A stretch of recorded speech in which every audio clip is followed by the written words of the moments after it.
Hello everyone, কেমন আছেন সবাই? হোপফুলি আপনারা অনেক ভালো আছেন এবং আমার চ্যানেলে আপনাদের সবাইকে স্বাগত জানাই। ওয়েল, ইউআই সিরিজের এটা হচ্ছে আমার থার্ড পার্ট, যেখানে আপনাদের সাথে আমার বুটস্ট্র্যাপ পিএইচডি গ্রেডের পরিচয় করিয়ে দেওয়ার কথা। তো আমার সামনে এখন যে ফাইলটা বা যে ডকুমেন্টটা আপনি দেখতে পাচ্ছেন সেটা হচ্ছে ইউআই ডিজাইনের পিএইচডি ফাইল। এটার খুঁটিনাটি কিছু টেকনিক্যাল বিষয় আজকে আমি আপনাদের ক্লিয়ার করে দিব, যেন পরবর্তীতে আমি যখন ডিজাইনগুলো আপনাদের করে দেখাবো আপনাদের বুঝতে সুবিধা হয়। তো চলুন শুরু করছি।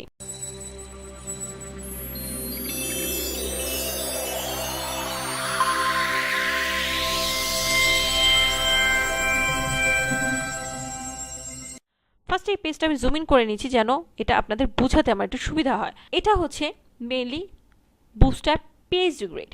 এখানে দেখুন কি আছে, এখানে জাস্ট কিছু কলাম করা আছে, কালার করে দিয়েছি যাতে আমার এখানে বুঝতে সুবিধা হয় যে এখানে কতটুকু থেকে কতটুকু ডিজাইন করব, এবং একটা হোয়াইট আর্টবোর্ড আছে।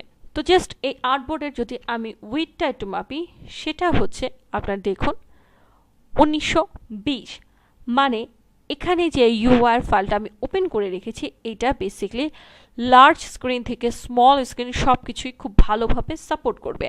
আর হ্যাঁ, ইউআই ডিজাইনের হাইট কখনো আসলে ফিক্সড থাকে না, এটা আপনার ডিজাইন অনুসারে বড় হতে পারে বা ছোটও হতে পারে। তো আমার আর্টবোর্ডের পুরোটার সাইজ এখানে হচ্ছে 1920।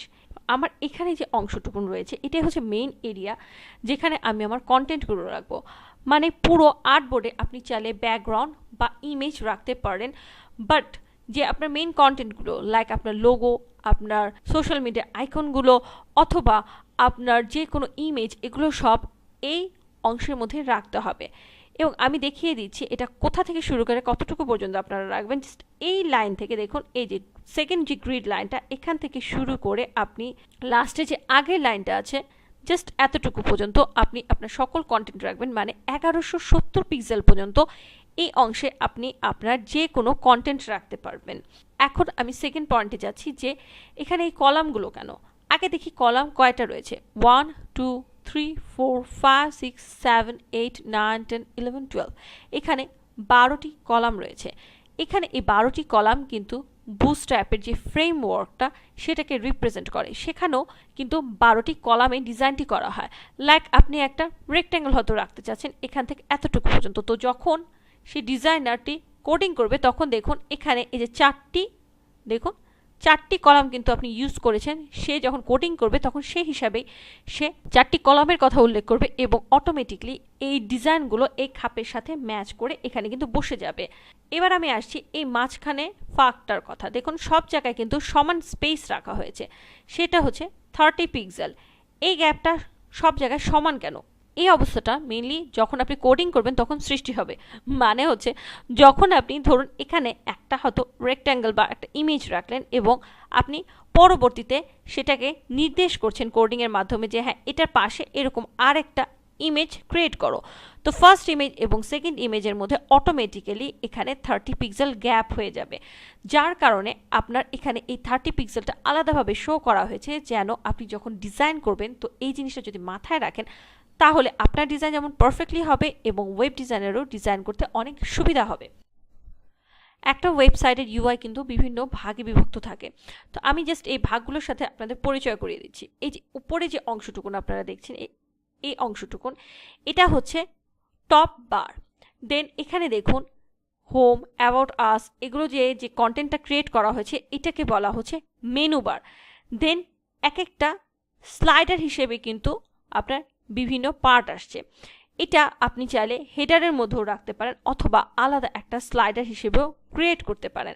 দেন এগুলো প্রত্যেকটা নিউ সেশন এবং প্রত্যেকটা নিউ স্লাইডার হিসেবে তারা কাউন্ট করে। দেখুন এখানে কয়টা সেশন আছে: our feature, about us, our service, our product, our team, our client, then হচ্ছে আওয়ার ব্লগ। এখানে যে পার্টটুকুন আছে এটাকে বলা হয় ফুটার। দেখুন এখানে যে পার্টটুকুন, এই যে address, recent post, quick link, latest work, এগুলো নিয়ে যে পোর্শনটা আছে এটা হচ্ছে ফুটার। তো ফুটার এখানে দুটো আছে দেখুন, এটা হচ্ছে টপ ফুটার, এটা হচ্ছে বটম ফুটার। একটা জিনিস আপনারা মাথায় রাখবেন, সেটা হচ্ছে যখন ইউআই ডিজাইন করবেন তখন সাধারণত হেডার এবং ফুটার অল টাইম সেম থাকে। লাইক আমার এখানে দেখুন যে ডিজাইনটা আছে, এই যে উপরে যে পোর্শনটুকুন দেখুন, এই যে এই দুটো নিয়ে যে হেডারের অংশটুকুন এবং এখানে এই ফুটারের অংশটুকুন সব জায়গায় দেখুন সেম। বাকি স্লাইডারগুলো পেজের রিকোয়ারমেন্ট অনুসারে চেঞ্জ হতে থাকে, কিন্তু ওয়েবসাইটে কখনো আপনি হেডার আর ফুটার আলাদা পাবেন না। যে কোনো ওয়েবসাইট আপনি ভিজিট করে দেখতে পারেন, সেখানে হেডার এবং ফুটার সবসময় সেম থাকে। তো যখন আপনি ইউআই ডিজাইন করবেন এই জিনিসটা অবশ্যই মাথায় রাখবেন যে হেডার এবং ফুটার যে কোনো পেজে সেমভাবেই আসবে। সো নেক্সট পার্টে আমি আপনাদের কিছু ডিজাইন করে দেখাবো যেন আপনাদের বুঝতে সুবিধা হয় যে কোথায় কোন এলিমেন্টগুলো লাগবেন এবং কোথায় কতটুকু গ্যাপ রাখলে বা কোথায় কোন পজিশনে জিনিসগুলো রাখলে আরও বেশি সুন্দর এবং প্রফেশনাল লাগে। সো চ্যানেলের সাথে কানেক্টেড থাকুন এবং ভালো থাকবেন সবাই, দোয়া করবেন আমাদের জন্য। Thank you.